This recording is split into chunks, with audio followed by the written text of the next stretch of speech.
locals in a human chain, passing down these sandbags.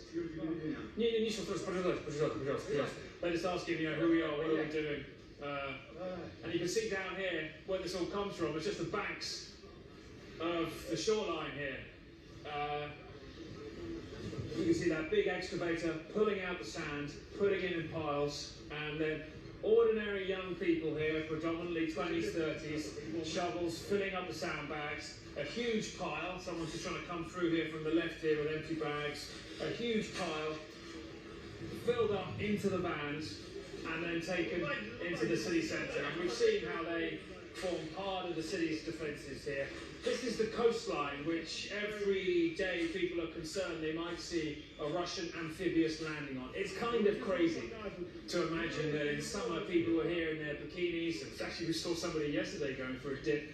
But this is a holiday destination onto which they're concerned they might see Russian amphibious landing ships at any time. Now, we know that is an increased threat because of information about an Estonian cargo ship off the coast of here that was sunk.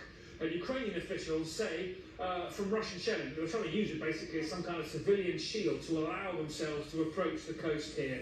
But you get this sort of feeling of a city united when you see scenes like this.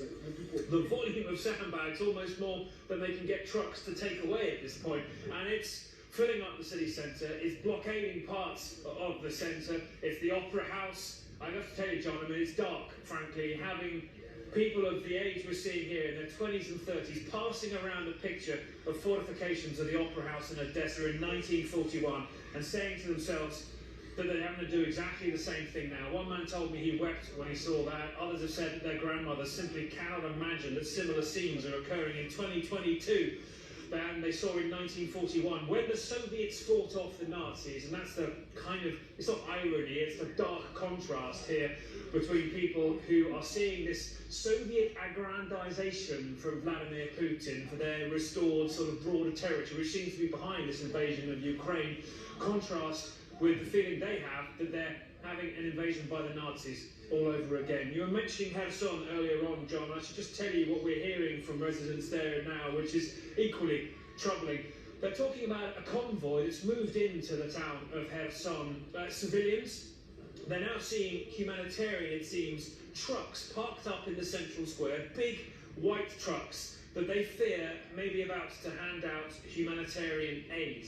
And local officials there have warned of essentially a movie being made. And we've seen this movie before, John, in other places where Russia's moved in and essentially occupied. We saw it in Crimea, we saw it in the Donbass in 2014, 2015.